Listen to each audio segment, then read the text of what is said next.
तो chapter 5 revise करते हैं, द रिवोल्ट ऑफ 1857 मिलिट्री। अब इसमें थोड़ा बैकग्राउंड दिया हुआ है, military revolts before 1857। Usually important नहीं रहता है एग्जाम के पॉइंट ऑफ व्यू, बस रिमेंबर कर थोड़ा सा याद रख लीजिएगा। तो 1857 का रिवोल्ट होने से पहले भी कुछ रिवोल्ट हुए थे, ठीक है। A number of military revolts uprising took place before the Great Revolt of 1857 in different parts of the country. There was rising discontent of the sepoys against the British rule due to following reason। क्या का reason था जिसके कारण discontent हो रहा था ये सिपाही लोग के बीच में?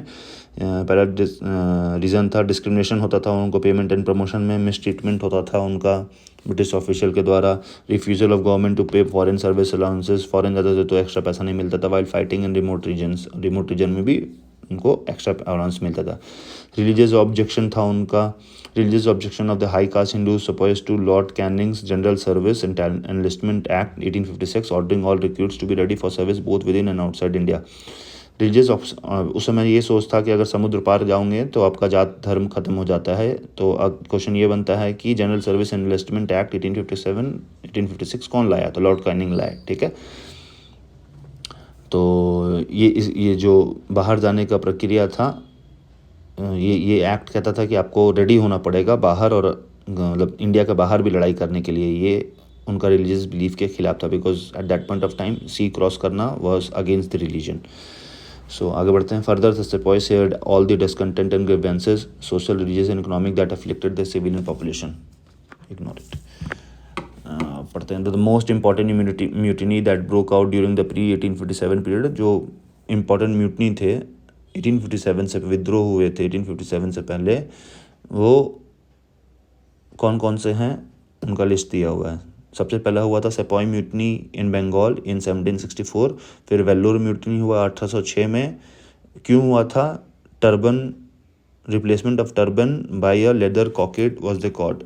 पगड़ी हटा के कुछ लेदर का वहाँ पर दे रहे थे, इसलिए म्यूटनी में। पहले कौन सा हुआ? बंगाल में हुआ, फिर वेल्लोर में हुआ, फिर हुआ 47 इन नेटिव इन्फेंट्री का 1824 में, फिर हुआ ग्रेनेडियर कंपनी का आसाम में, फिर हुआ सोलापुर में इंडियन रेजिमेंट का 1838 में, फिर हुआ 34 infantry, 22nd infantry, 66 infantry and 37 infantry. कब हुआ? तो 34 का 44 में हुआ, 22nd का 49 में हुआ, 66 का 50 में हुआ, 37 का 52 में हुआ। तो सबसे पहला किस में हुआ था? बंगाल में हुआ था, फिर वेल्लोर में हुआ था, फिर आपका 47 नेटिव इन्फेंट्री का हुआ, फिर असम में हुआ, फिर सोलापुर में हुआ, फिर 34, 22, 66, 37, ठीक है, इन्फेंट्रीज का नाम है, इनका हुआ। However, these revolts did not spread beyond their locality and were ruthlessly crushed by the British Indian government, often inflicting terrible violence। ये बहुत ज़्यादा स्प्रेड नहीं हुए, अपने लोकेलिटी तक ही सीमित रहे, और ब्रिटिश गवर्नमेंट इसको फोर्सफुली कर्ब कर दिया, थाम दिया। एग्जीक्यूटिंग लीडर्स, मार दिया लीडर्स को, एंड डिसबैंडिंग द रेजिमेंट को ही डिसबैंड कर दिया। But the legacy of this revolts prove to be immense significance later. But ये लीगेसी जो था, ये रिवोल्ट हो रहे थे, ये आगे जाके महत्वपूर्ण कार्य कर रहेगा, आगे हेल्प करेगा। अब पढ़ते हैं हम।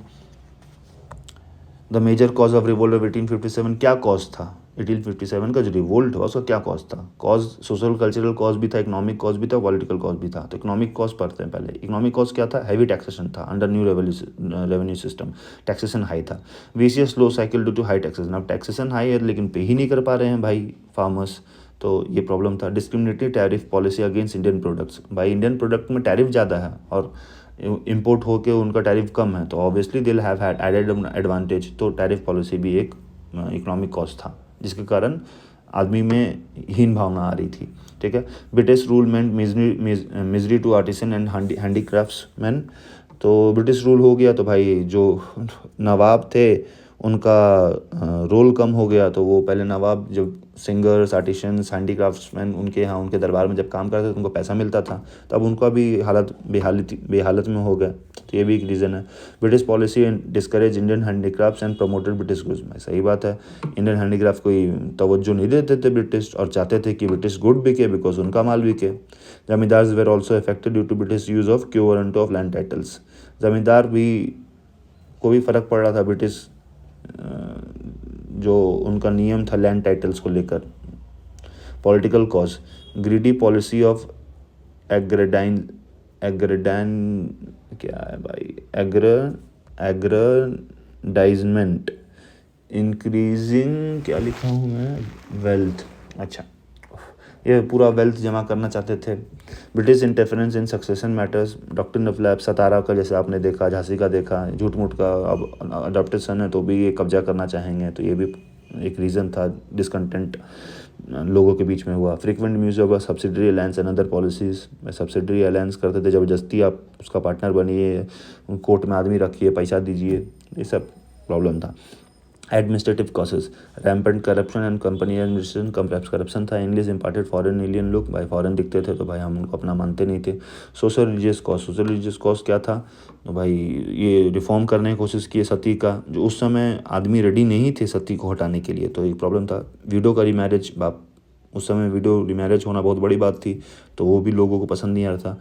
और वुमेन्स एजुकेशन, बहुत सारे लोगों को बच्चियों को पढ़ाना पसंद नहीं था, ये कारण भी था। ये सोसाइटी में थोड़ा सा उनके कारण डिसकंटेंट था।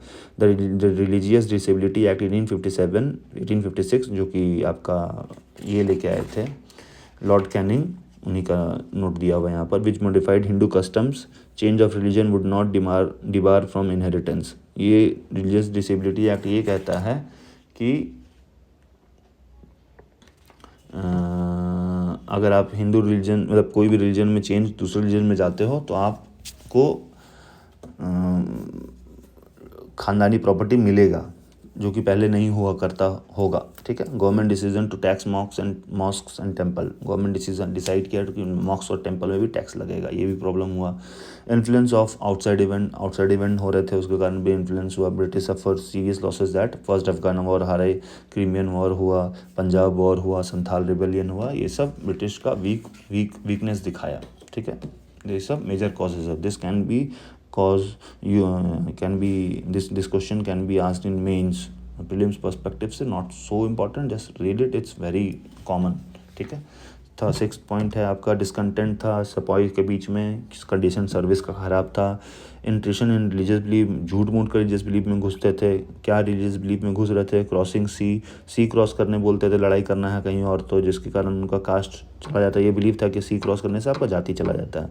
रेस्ट्रिक्शन ऑन वियरिंग कास्ट और सेक्टेरियन मार्क्स, जो कास्ट को सिंबलाइज करते थे, स्वास्तिक हो या कुछ ऐसा चिन्ह हो गया, या रोली सूता, जो भी, तो रिलीजन को शो करने वाला मार्क्स को अलाउ नहीं करते थे। ये भी एक प्रॉब्लम था नॉर्मल सेपॉइस के बीच में। अनइक्वल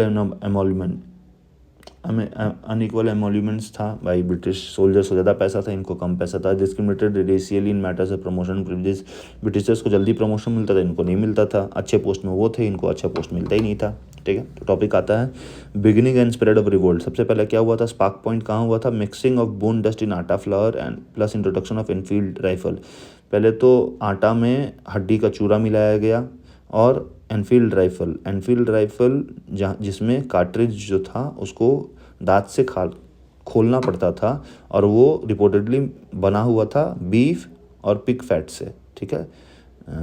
गाय के फैट से और सूअर के फैट से बना हुआ था, तो गाय से भाई हिंदू को प्रॉब्लम और पिग से मुस्लिम को प्रॉब्लम।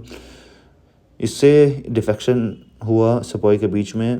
तो सबसे पहला रिवोल्ट हुआ आपका, सबसे पहला नहीं तो यहाँ बीच में जो ब्रैकेट है उसमें सबसे पहला है, स्टार्ट्स एट मेरठ। जो सेपॉय म्यूटनी हुआ स्टार्ट्स एट मेरठ हुआ मई 10, 1857 में।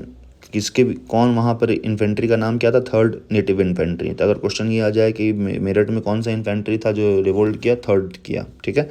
सून embraced a large area from Punjab in north, Narmada in south, Bihar in east, ignore it.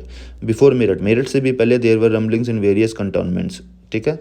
Rumbling मतलब बहुत आवाज़ हो रहा था, लड़ाई तो नहीं बोलेंगे, मतलब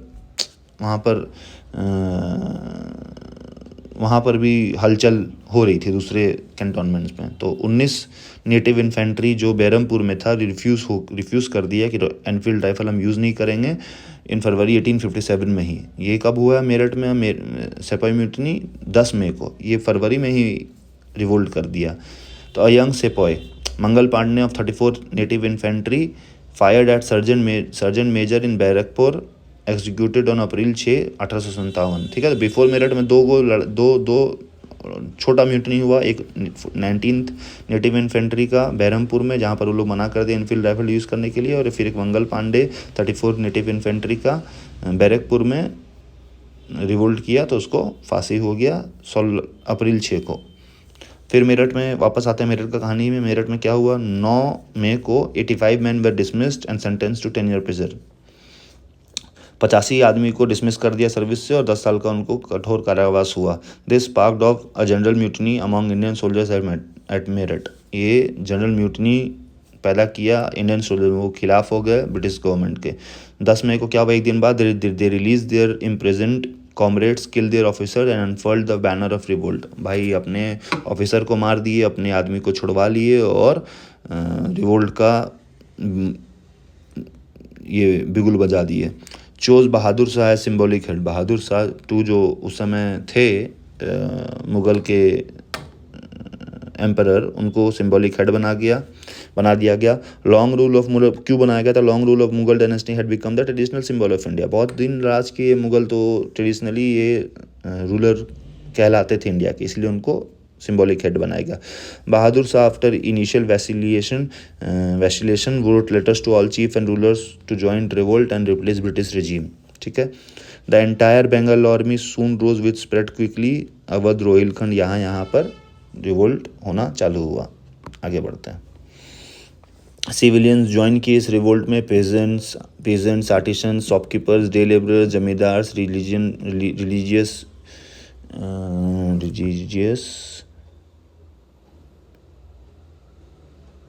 I don't know what's written there. Wait, I'll check it.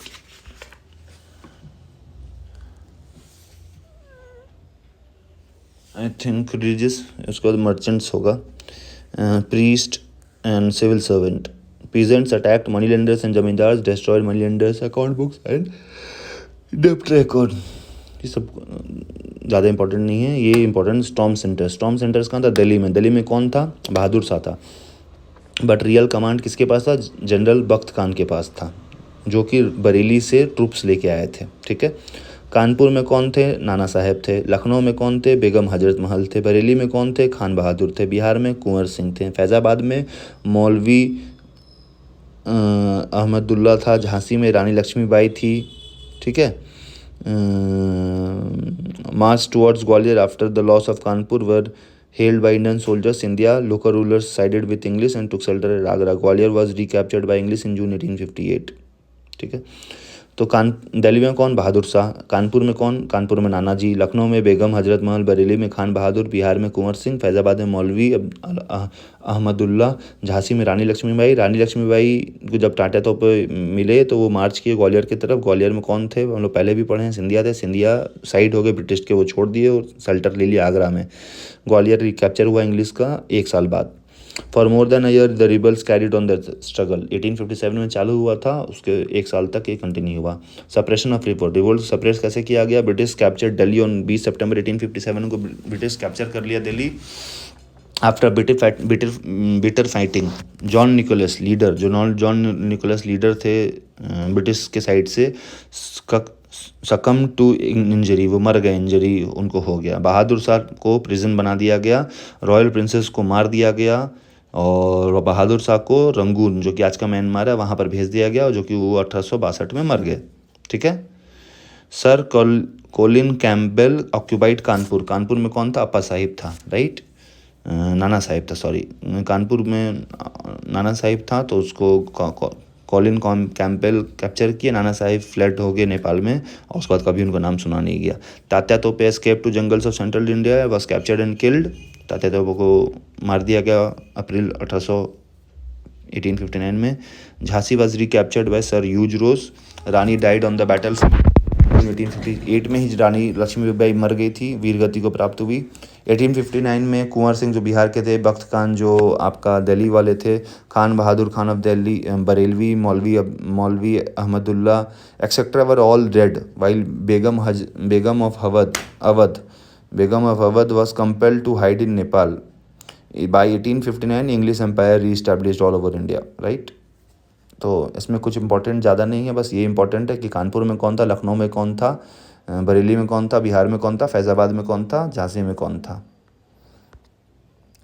Causes of revolt of failure of 1857, क्या हुआ जिसके कारण 1857 का रिवोल्ट फेल हो गया?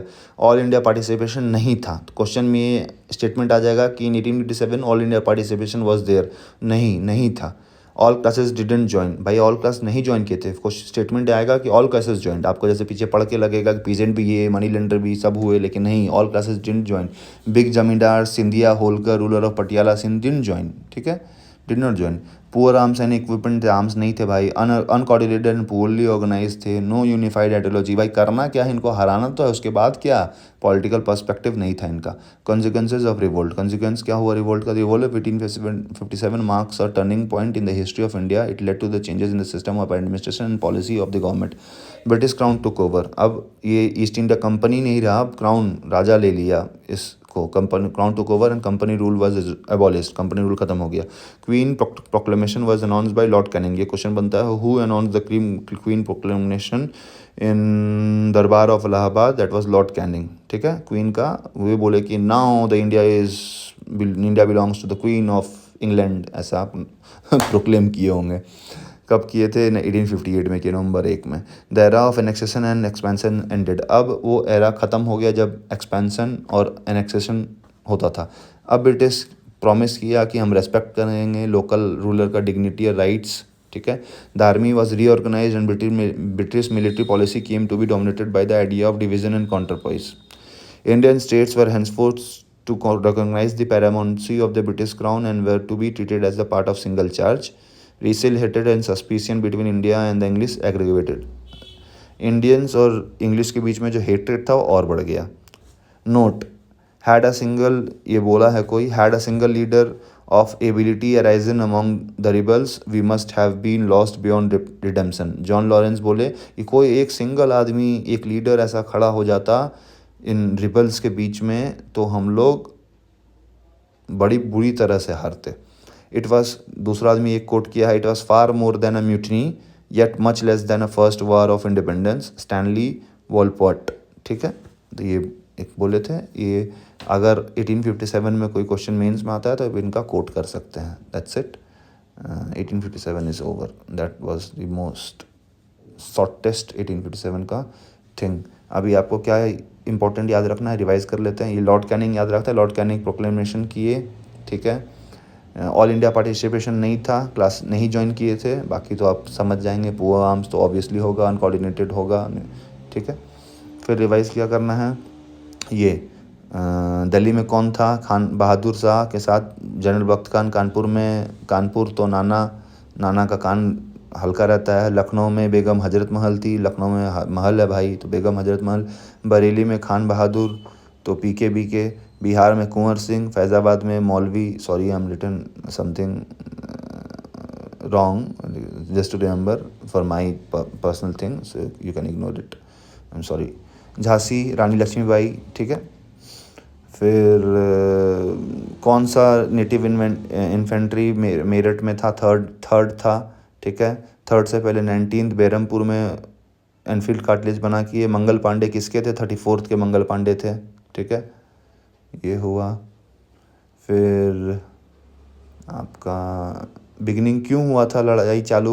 बोन डस्ट को मिलाया गया आटा फ्लावर में और एनफील्ड कार्टिलेज को इंट्रोड्यूस किया गया था, ये रीज़न था स्टार्ट होने का।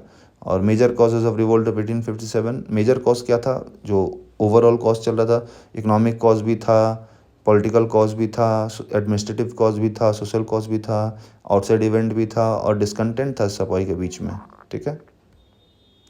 मिलिट्री रिवोल्ट बिफोर 1857 सबसे पहले वेल्लोर में हुआ, फिर पहले बंगाल में हुआ, फिर वेल्लोर में हुआ, फिर 1418 इन्फेंट्री का, फिर असम का हुआ, फिर सोलापुर का हुआ, फिर 34, 22, 66, 37 का हुआ, 34 का 44, 22 का 49, 66 का 50, 52। That's it, that is the overall, the chapter is ended.